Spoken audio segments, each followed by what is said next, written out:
بسم اللہ الرحمن الرحیم الحمدللہ والصلاة والسلام علی رسول اللہ وبعد۔ ناظرین السلام علیکم ورحمۃ اللہ وبرکاتہ۔ باب الصدقۃ عند الموت، موت کے وقت صدقہ کرنا۔ حدیث نمبر 2748۔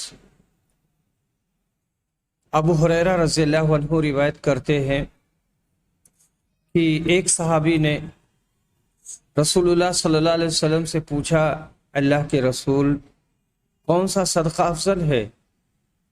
آپ نے فرمایا کہ صدقہ تندرستی کی حالت میں کرو کہ تجھ کو اس مال کو باقی رکھنے کی خواہش بھی ہو، جس سے کچھ سرمایہ جمع ہو جانے کی تمہیں امید ہو، اور اسے خرچ کرنے کی صورت میں محتاجی کا ڈر ہو، اور اس میں تاخیر نہ کرو کہ جب روح حلق تک پہنچ جائے تو کہو کہ اتنا مال فلاں کے لیے، فلانے کو اتنا دے دینا، اب تو فلانے کا ہو گیا، تو دنیا سے چل بسا۔ تو زندگی میں آدمی کو تھوڑا صحیح صدقہ و خیرات کرتے رہنا چاہیے۔ باب قول اللہ تعالی من بعد وصیۃ یوصی بہا او دین، اللہ تعالیٰ کے اس فرمان کا بیان، وصیت اور قرضے کی ادائیگی کے بعد حصے بٹیں گے۔ منقول ہے کہ قاضی شرح، عمر بن عبدالعزیز، طاؤس، عطا اور عبد الرحمن بن عدینہ، ان لوگوں نے بیماری میں قرض کا اقرار درست رکھا ہے، اور امام حسن بصری نے کہا سب سے زیادہ آدمی کو اس وقت سچا سمجھنا چاہیے جب دنیا میں اس کا آخری دن اور آخرت میں پہلا دن ہو، یعنی مرنے کے قریب ہو، اور یہی بات کہی جاتی ہے کہ آدمی مرنے والا جھوٹ نہیں بولتا۔ اور ابراہیم نخعی اور حکم بن عتبہ نے کہا کہ اگر بیمار وارث سے یوں کہے کہ میرا اس پر کچھ قرضہ نہیں، تو یہ ابرا صحیح ہوگا۔ ابرا یعنی بری کرنا، تو اس کا اس طرح سے بری کرنا صحیح ہوگا۔ اور رافع بن خدیج، یہ صحابی ہیں، رافع بن خدیج نے یہ وصیت کی کہ ان کی بیوی فزاریہ کے دروازے میں جو مال بند ہے وہ نہ کھولا جائے۔ اور امام حسن بصری نے کہا اگر کوئی مرتے وقت اپنے غلام سے کہے میں تم کو آزاد کر چکا تو جائز ہے۔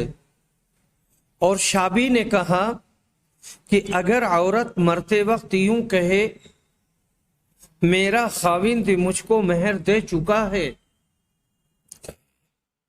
اور میں لے چکی ہوں تو جائز ہوگا۔ اور بعض لوگ کہتے ہیں، یہاں بعض لوگ سے مراد حنفیہ ہیں، کہ بیمار کا اقرار کسی وارث کے لیے دوسرے وارثوں کی بدگمانی کی وجہ سے صحیح نہ ہوگا۔ پھر یہی لوگ کہتے ہیں کہ امانت، بضاعت اور مزاربت کا اگر بیمار اقرار کرے، امانت کا، سامان کا، مزاربت جو کہ ایک مخصوص قسم کی تجارت ہوتی ہے، تو صحیح ہے۔ حالانکہ نبی صلی اللہ علیہ وسلم نے فرمایا ہے تم بدگمانی سے بچتے رہو، بدگمانی بڑا جھوٹ ہے، اور مسلمانوں دوسرے وارثوں کا حق مار لینا درست نہیں ہے، کیونکہ نبی صلی اللہ علیہ وسلم نے فرمایا ہے منافق کی نشانی یہ ہے کہ امانت میں خیانت کرے۔ اور اللہ تعالیٰ نے سورہ نساء میں فرمایا ہے اللہ تم کو یہ حکم دیتا ہے کہ جس کی امانت ہے اس کو پہنچا دو، اس میں وارث یا غیر وارث کی کوئی خصوصیت نہیں ہے۔ اسی مضمون میں عبداللہ بن عمر سے مرفوعاً حدیث مروی ہے۔ اس باب کے ذیل میں حافظ ابن حجر رحمہ اللہ فرماتے ہیں، ان کی لمبی عبارت ہے فتح الباری جلد نمبر 5 صفحہ نمبر 471 میں، کہ یعنی اس باب کے منعقد کرنے سے مصنف کا ارادہ اس امر پر حجت پکڑنا ہے کہ انہوں نے مریض کا قرض کے بارے میں مطلق اقرار کر لینا جائز قرار دیا ہے۔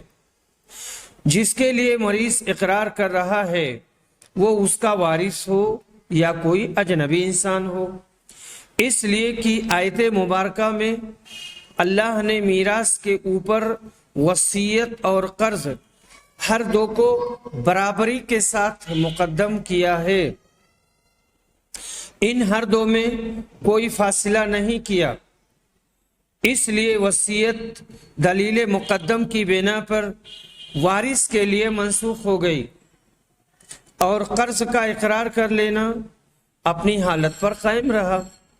امام بخاری رحمہ اللہ نے اپنے خیال کی تائید میں مختلف ائمہ کرام و محدثین اعظام کے اقوال استشہاد کے طور پر نقل فرمائے ہیں۔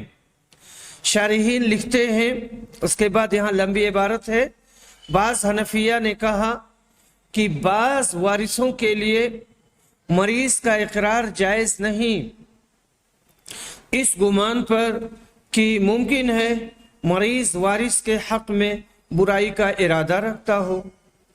اس پر پھر مناقضہ پیش کیا ہے۔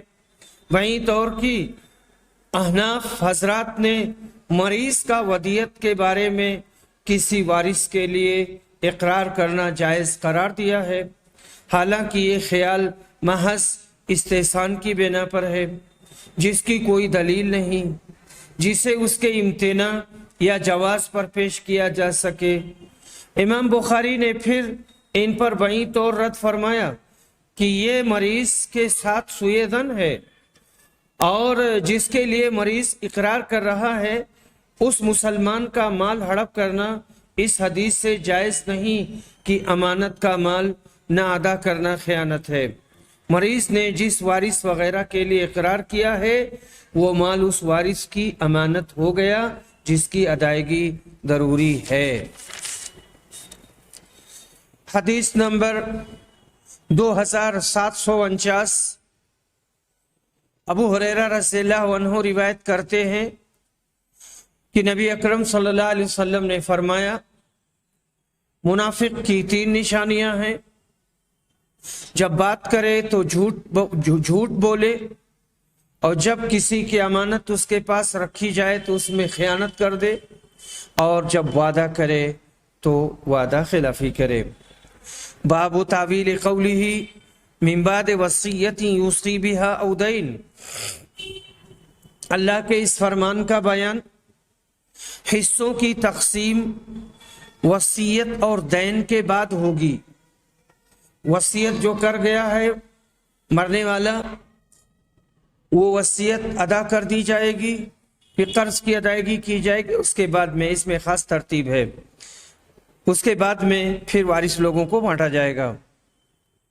اور منقول ہے کہ نبی صلی اللہ علیہ وسلم نے قرض کو وصیت پر مقدم کرنے کا حکم دیا، اور اس صورت میں یہ فرمان کہ اللہ تم کو حکم دیتا ہے کہ امانت والوں کو پہنچاؤ، تو امانت قرض کا ادا کرنا نفل وصیت کے پورا کرنے سے زیادہ ضروری ہے۔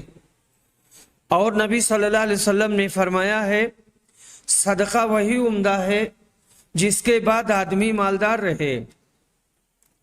اور ابن عباس نے کہا، غلام بغیر اپنے مالک کی اجازت کے وصیت نہیں کر سکتا، اور نبی صلی اللہ علیہ وسلم نے فرمایا، غلام اپنے مالک کے مال کا نگہبان ہے۔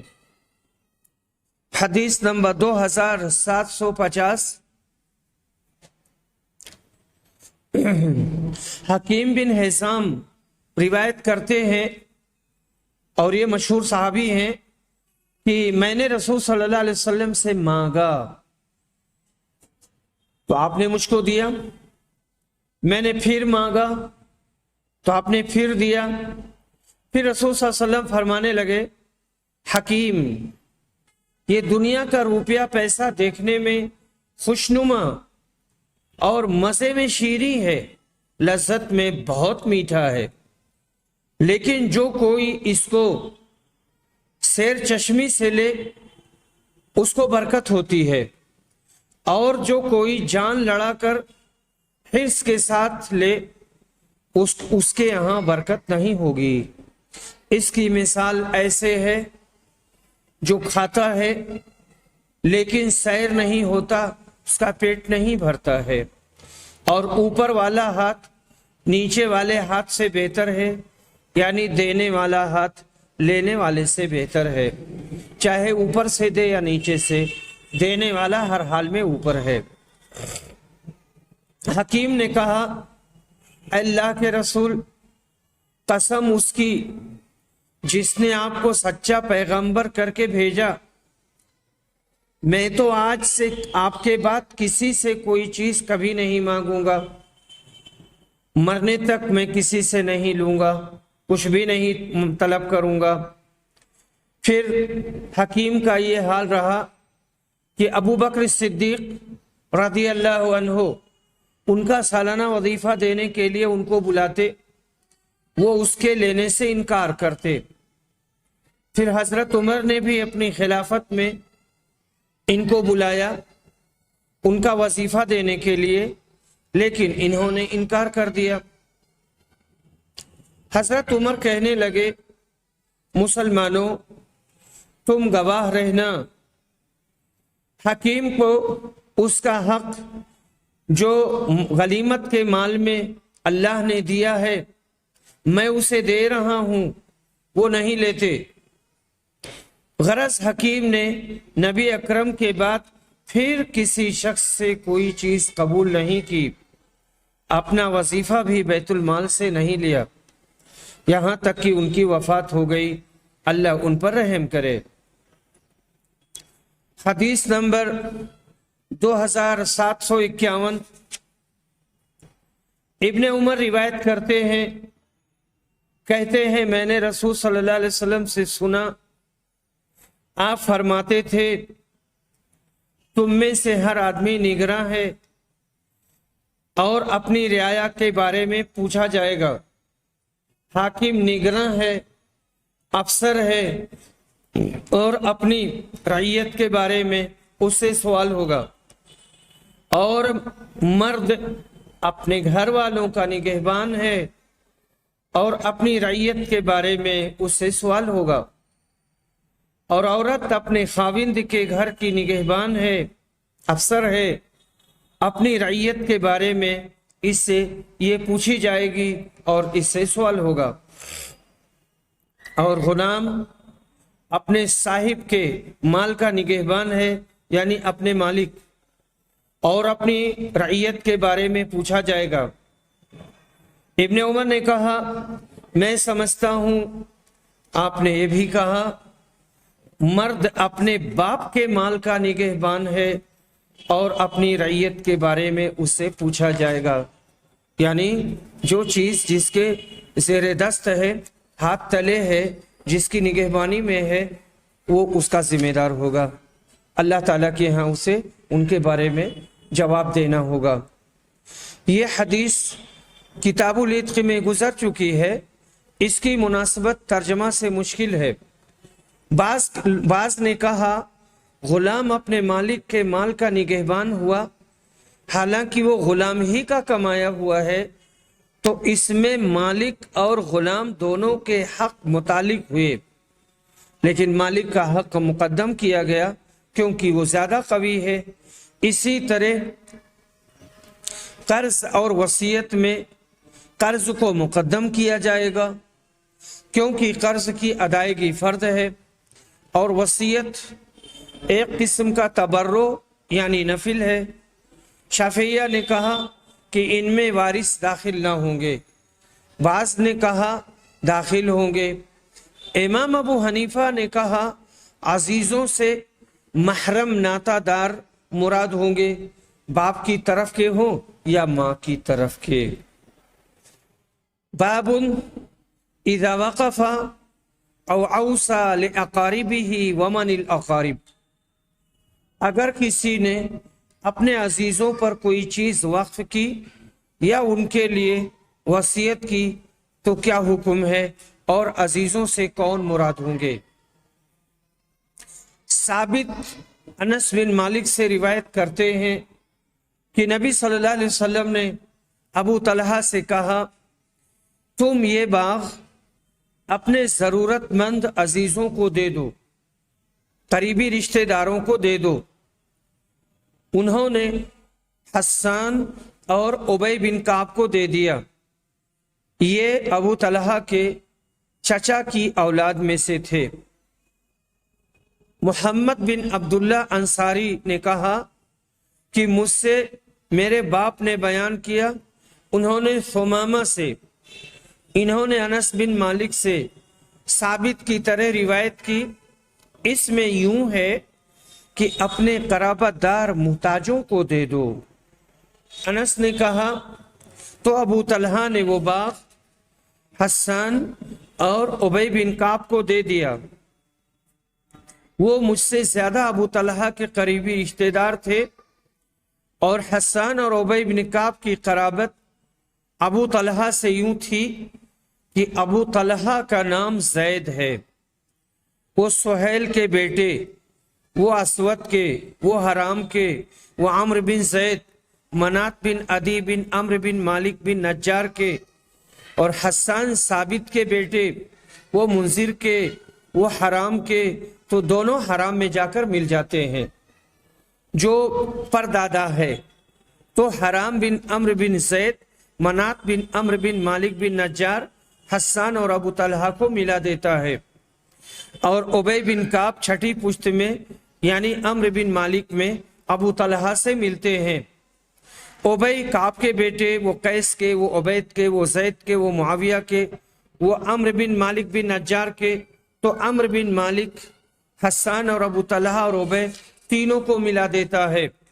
اور بعضوں نے امام ابو یوسف اور امام ابو حنیفہ کے شاگرد نے کہا، یعنی بعضوں سے مراد ابو یوسف اور امام ابو حنیفہ، عزیزوں کے لیے وصیت کرے تو جتنے مسلمان باپ دادا گزرے ہیں وہ سب داخل ہوں گے۔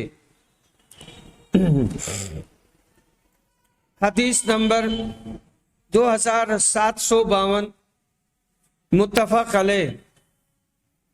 اسحاق بن عبداللہ روایت کرتے ہیں کہ انہوں نے انس سے سنا، انہوں نے کہا نبی صلی اللہ علیہ وسلم نے ابو طلحہ سے فرمایا، اور یہ اس وقت کی بات ہے جب انہوں نے اپنا باغ بیروہا اللہ کی راہ میں دینے کا ارادہ کیا تھا، میں مناسب سمجھتا ہوں کہ تم یہ باغ، یہ رسول صلی اللہ علیہ وسلم کا فرمان ہے، میں مناسب سمجھتا ہوں کہ تم یہ باغ اپنے عزیزوں کو دے دو۔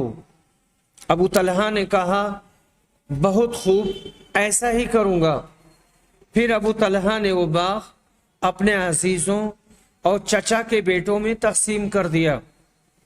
اور ابن عباس نے کہا جب سورہ شعراء کی یہ آیت اتری اور اپنے قریب کے ناتے والوں کو رب کے عذاب سے ڈرا تو نبی صلی اللہ علیہ وسلم قریش کے خاندانوں بنی فہر بن عدی کو پکارنے لگے، ان کو ڈرایا۔ اور ابو ہریرہ نے کہا جب یہ آیت اتری وَأَنذِرْ عَشِيرَتَكَ الْأَقْرَبِينَ، نبی اکرم نے فرمایا اے قریش کے لوگوں اللہ سے ڈرو۔ تو یہ ساری باتیں اس میں آئیں۔ یہاں باب میں جو کہا گیا ہے وَقَالَ بَعْضُهُمْ إِذَا أَوْصَى لِقَرَابَتِهِ فَهُوَ إِلَىٰ آبَائِهِ فِي الْإِسْلَامِ، یعنی اگر کوئی آدمی اپنے قرابت داروں کے لیے وصیت کرے تو باپ کی طرف سے جو اس کے قرابت دار بنتے ہیں وہی اس میں شامل ہوں گے۔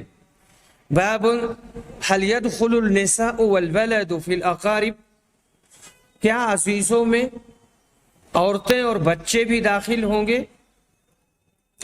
حدیث نمبر 2753 متفق علیہ۔ ابو ہریرہ کہتے ہیں کہ جب سورہ شورى کی یہ آیت اتری اور اپنے نزدیک کے ناتے والوں کو عذاب سے ڈراؤ، تو رسول صلی اللہ علیہ وسلم نے فرمایا، قریش کے لوگوں، تم لوگ اپنی اپنی جانوں کو نیک اعمال کے بدلے بیچ دو۔ یہاں پر جو لفظ آیا ہے اشترو، خرید لو، یہاں مراد ہے بیچنا۔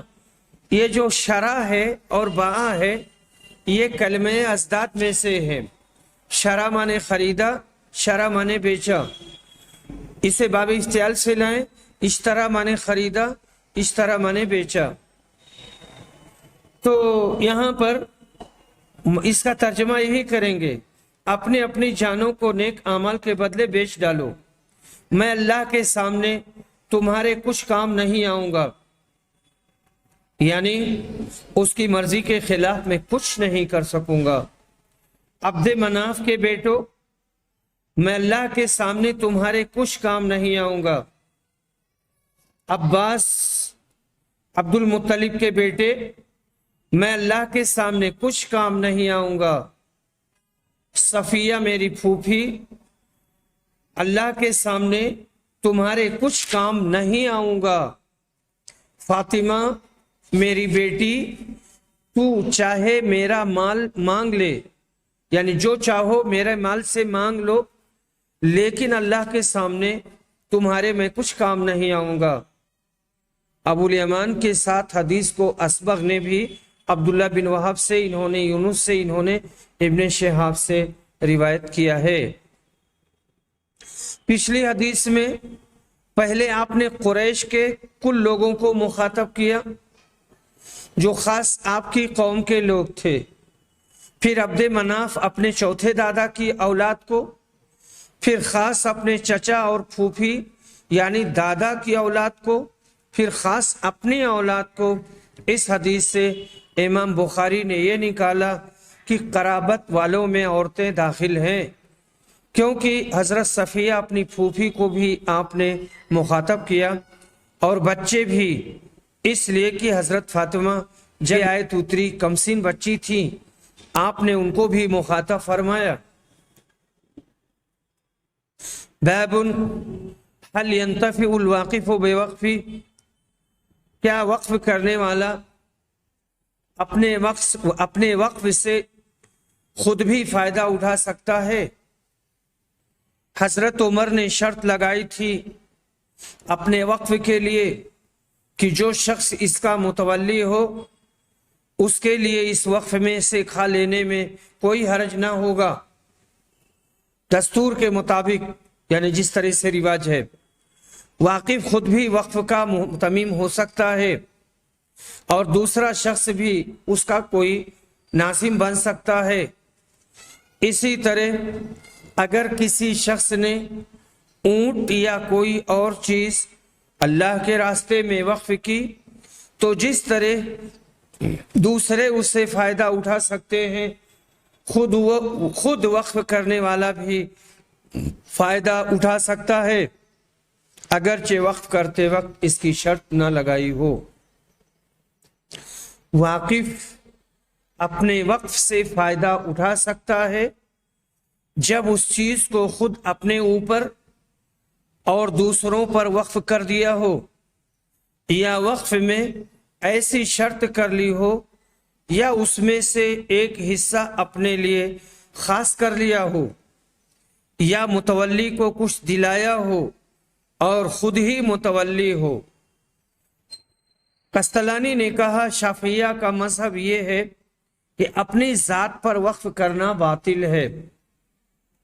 حضرت عمر کا اثر کتاب الشروط میں موصولاً گزر چکا ہے۔ امام بخاری نے اس سے یہ نکالا کہ جب وقف کے متولی کو حضرت عمر نے اس میں سے کھانے کی اجازت دی تو خود وقف کرنے والے کو بھی اس میں سے کھانا یا کچھ فائدہ لینا درست ہوگا۔ اس لیے کہ کبھی وقف کرنے والا خود اس جائیداد کا متولی ہوتا ہے۔ آخری مضمون میں اختلاف ہے۔ بعض نے گو اگر کوئی چیز فقیروں پر وقف کی اور وقف کرنے والا فقیر نہیں ہے تو اس سے فائدہ اٹھانا درست نہیں، البتہ اگر وہ فقیر ہو جائے یا اس کی اولاد میں سے کوئی فقیر ہو جائے تو فائدہ اٹھا سکتا ہے، اور یہی مختار ہے۔ حدیث نمبر 2754، انس بن مالک رضی اللہ روایت کرتے ہیں کہ نبی صلی اللہ علیہ وسلم نے ایک آدمی کو دیکھا، وہ شخص قربانی کا اونٹ ہانکے ہوئے جا رہا ہے۔ نبی صلی اللہ علیہ وسلم نے اس سے کہا تم اس پر سوار ہو جاؤ۔ اس نے کہا اے اللہ کے رسول، یہ تو قربانی کا جانور ہے، یہ قربانی کا اونٹ ہے۔ آپ نے تیسری یا چوتھی بار فرمایا افسوس، سوار بھی ہو جا۔ حدیث نمبر 2755، ابو ہریرہ رضی اللہ عنہ روایت کرتے ہیں کہ رسول صلی اللہ علیہ وسلم نے دیکھا کہ ایک آدمی قربانی کا جانور ہانکے ہوئے لے جا رہا ہے۔ آپ نے کہا اس پر سوار ہو جاؤ، لیکن اس نے معذرت کی کہ یا رسول اللہ یہ تو قربانی کا جانور ہے۔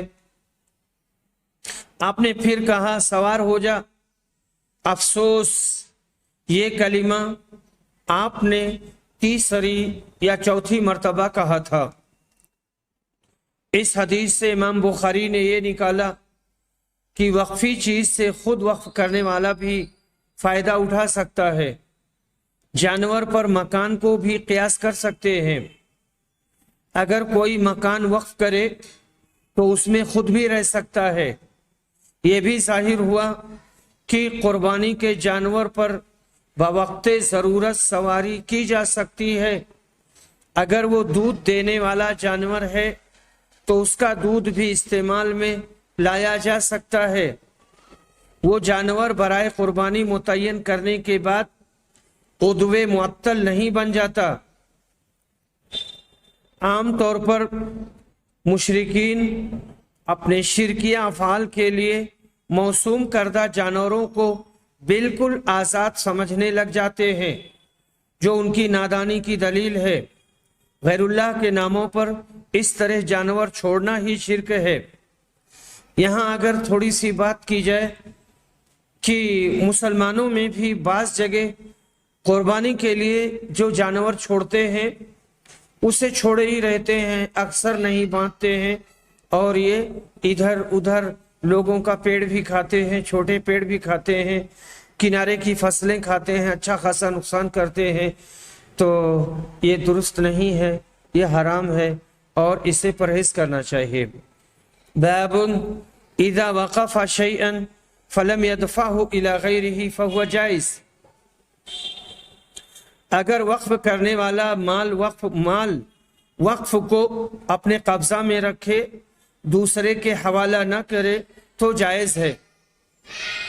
آدمی نے وقف کیا لیکن دوسرے کو نہیں دیا، اپنے ہی قبضے میں لیے ہوئے ہے تو یہ جائز ہے، کیونکہ عمر نے خیبر کی اپنی زمین وقف کی اور فرمایا کہ اگر اس میں سے اس کا متولی بھی کھائے تو کوئی مذائقہ نہیں ہے۔ یہاں آپ نے اس کی کوئی تخصیص نہیں کی تھی کہ خود آپ ہی اس کے متولی ہوں گے یا کوئی دوسرا۔ نبی کریم صلی اللہ علیہ وسلم نے ابو طلحہ سے کہا تھا کہ میرا خیال ہے کہ تم اپنی زمین یعنی بیروہا جو یہ باغ تھا اپنے عزیزوں کو دے دو۔ انہوں نے عرض کیا کہ میں ایسا ہی کروں گا، چنانچہ انہوں نے اپنے عزیزوں اور چچا کے لڑکوں میں تقسیم کر دیا۔ تو معلوم ہوا کہ وقف کرنے والا اپنے وقف کو اپنے قبضہ میں بھی رکھ سکتا ہے، جیسا کہ حضرت عمر کے فعل سے ثابت ہے۔ جمہور علماء کا یہی قول ہے، اور مالکیہ وغیرہ کے نزدیک وقف اس وقت تک صحیح نہیں ہوتا جب تک مال وقف کو اپنے قبضہ سے نکال کر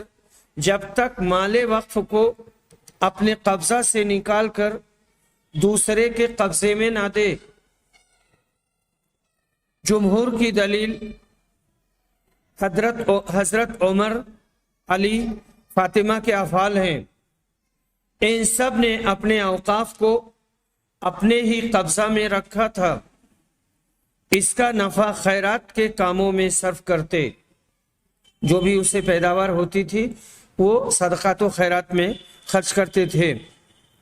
باب کے تحت ذکر کردہ اثر حضرت عمر سے معلوم ہوا کہ حضرت عمر خود بھی متولی رہ سکتے تھے، کیونکہ نبی اکرم صلی اللہ علیہ وسلم نے اس سے منع نہیں کیا۔ باب اذا قال داری صدقۃ للہ ولم یبین للفقراء او غیرہم فہو جائز۔